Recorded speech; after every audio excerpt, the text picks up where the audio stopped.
سب سے پہلے میں آپ کو بتا دوں جو ہمیں درپیش مسائل ہیں اس میں سب سے بڑا جو مسئلہ ہے وہ یقینی طور پہ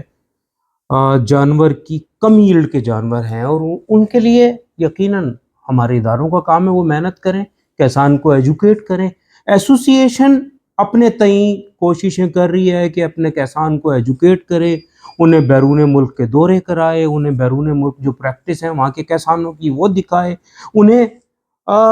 موجودہ جو ٹیکنالوجی ہے دنیا کے پاس ہے انہیں ہم آہنگ کرنے کے لیے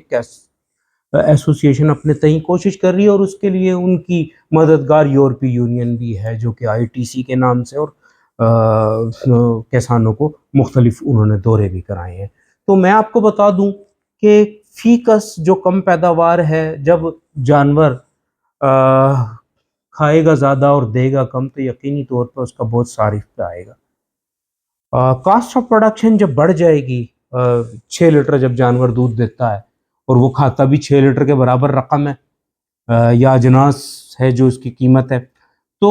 یقینی طور پہ کسان کے لیے سروائیو کرنا مشکل ہو جائے گا۔ تو ہمارے اداروں کو یہ چاہیے کہ وہ کسان کی مدد کریں، جیسا کہ ابھی حال ہی میں جیسے کہ فان گرو ہے، GCLI ہے، پاک فوج کے ادارے ہیں، فان گرو ایک پرائیویٹ ادارہ ہے، ڈیزی فارم ہے باولپور میں، انہوں نے ایمبریو ٹرانسفر کا کام شروع کیا ہے۔ تو میں یہ رائے دوں گا چاروں صوبائی حکومتوں کو کہ یہ یقینی طور پہ ان اداروں کا کام نہیں تھا جو کر رہے ہیں، یہ ہمارے محکمہ لائیو اسٹاک کا کام تھا، انہیں چاہیے کہ وہ بھی ایمبریو ٹرانسفر کا کام شروع کریں، ایسی لیبز بنائیں، کسان کے کی فی کس جو جانور کی پیداوار ہے اسے بہتر کرنے کی کوشش کریں، اپنی بریڈ کو امپروو کریں،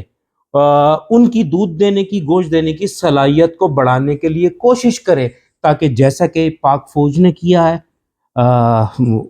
RVNDFC نے، GCLI نے، اور پھر فان گرو نے، اور پھر ڈیزی فارم میں، یقیناً یہ ہماری صوبائی حکومتوں کا کام تھا، یا یہ ہماری وفاقی حکومت کا کام تھا کہ وہ اپنے جانوروں کی دودھ دینے کی صلاحیت کو بڑھائے اور کسانوں کو ایجوکیٹ کرے، انہوں نے نہیں کیا، اور یہی مجرمانہ غفلت کہلاتی ہے۔ تو میں یہ کہوں گا کہ اپنے کسانوں کی پیداوار کو بڑھانے کی کوشش کریں، تاکہ صارف کو سستا دودھ میسر آئے، اور جب پیداوار نہیں ہوگی تو یقینی طور پر اڈلٹریشن ہوگی۔